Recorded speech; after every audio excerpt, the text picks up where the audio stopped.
I got an email from a young woman in Little Rock, Arkansas, and her name was Amanda. And the email went something like, hi, you don't know me. My name is Amanda, and I was diagnosed with stage 3 colon cancer when I was 24. And I was shocked to, all of a sudden I finally had this like sister basically. And it was the greatest feeling to just not be alone anymore. So Amanda and I started emailing each other and just kind of became online buddies and, started this friendship. It wasn't always about colon cancer. We talked about her kids, we talked about her husband, her ex-husband. We talked about, religion. We talked about lots of things. We talked about cute boys. We talked about a lot of different things. It wasn't always about colon cancer, and that was the cool thing. We just kind of got it with each other. We understood each other. Fast forward a year and a half, and I got another one of these emails that, hey, you don't know me, my name's Hannah, and I'm Amanda's cousin, and I don't think she's told you this, but her doctor has just given her a few months to live. And more than anything, she really wants to meet you. So if her family were to buy you a plane ticket, would you fly out here to Little Rock and meet her? And I didn't even think twice. By the next morning, I already had somebody give me their frequent flyer miles, and I was scheduled to be on a plane that weekend. And I flew out to visit Amanda, and I got to meet her, and it was so awesome. I remember saying to her at one point, she was kind of telling me, she said, I'm so jealous that you're raising awareness. I wish that I could do those things with you. And I promised her right there that I would continue to do it for both of us.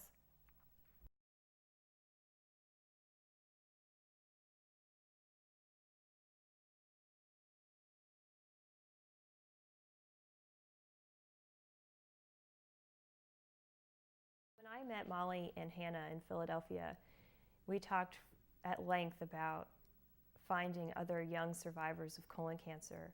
And I asked them, in their experience with traveling with the colossal colon, had they come across a lot of young survivors? And they said that they had. They had met different people in different cities who were in their 20s, 30s, 40s, and had been affected by colon cancer. And I remember us discussing how great it would be to get people together who had experienced colon cancer at a young age. And just sort of, I think even as a joke, mentioned, well, we should make a calendar. We should make a calendar where colon cancer survivors show their scars and are proud of it, and we could get a bunch of people together at the same time.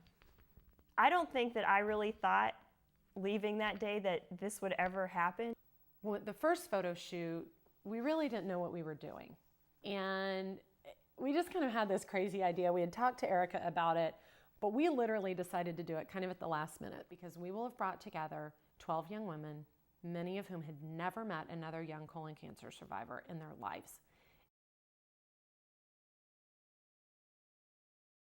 I think we didn't really have reservations about using the house, mainly because it's a big house and it should be used for this kind of thing. It's kind of with just two of us rattling around in it, it's not very well utilized, so we're delighted to have groups. We're fortunate in this area to have a number of neighbors that have summer homes, and they allow us to use portions of those homes for housing people. So there are probably 7 or so different neighbors up and down the road who open up their homes, and they, even if they're not there, they just, here's the key and go ahead and use these rooms. Everything is all set. And so far that's worked very well. We've had no difficulties with any of that, and I think it makes neighbors feel good to be a part of this thing. And I remember the first photo shoot, it was in 2004, and all these beautiful young women arrived at our house, and I happened to be out on the porch, and someone mentioned that it was the first time she'd ever met another young colon cancer patient, survivor. And it just, when you looked around, there were 12 young women who had surgery for and treatment for colon cancer. It just really hit me. Initial feeling about the calendar was, are you crazy? That's 12 people to do in 3 days. You want to take photo shoots all over Lake George, and you want us to drive there in my car and do hair? Was not what I expected. I was thinking, okay, one big set, everybody all together, shoot through a couple candid shots, and we were done. Which then transferred into a closed set in the McMaster's garage, which works wonderful. It's much easier.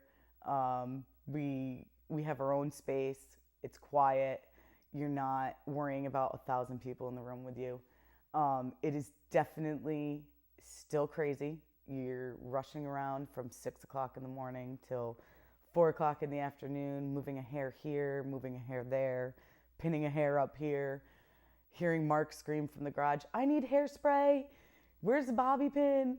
I still think that this is an unbelievable undertaking. We went from 12 models to 24, back to 12. It's one of those things where I don't know how we do it. And when Sunday comes and everybody's finished, it's kind of like, wow, another year. We actually did it. Everybody looked beautiful. The shoots went great. And then you get the finished product and it's like, wow, we're really good at what we do. The colander has changed a lot since the first year. And you know, it's been a slow progression in some ways and a very deliberate one. The first year, we definitely, Molly and I like to say this, don't know if you can say this on video, but we do. It was a little more hoochie. You know, we showed a lot more skin. It was a little sexier, kind of racy. It was all women. And that was, again, very deliberate choice on our part. We wanted to raise eyebrows and drop chins and drop jaws so that people would pay attention. Every year we try to make changes to the stories, to the models, to who we're showing, what we're showing, how we're showing it. Troy, our graphic design guy, is like phenomenal with his design ideas. So he always has something different going on. He's always like, hey girls, we're gonna try this. So we have deliberately changed it over the years, and it's become a more artsy look. Different things between having one year that we did all couples, one year that we did some singles and some photographs with two people. We've done a year where we did like themes in every photograph. And so we just kind of keep changing it up a little bit every year and try to make it new and fresh for people so that it's still interesting, so that people we still want those jaws to drop every year and go, oh my gosh, we can't believe they did this, this year. You know, when people come to something like this, I know it's a 3-4 day thing, but I think it's not how good the hair and makeup are.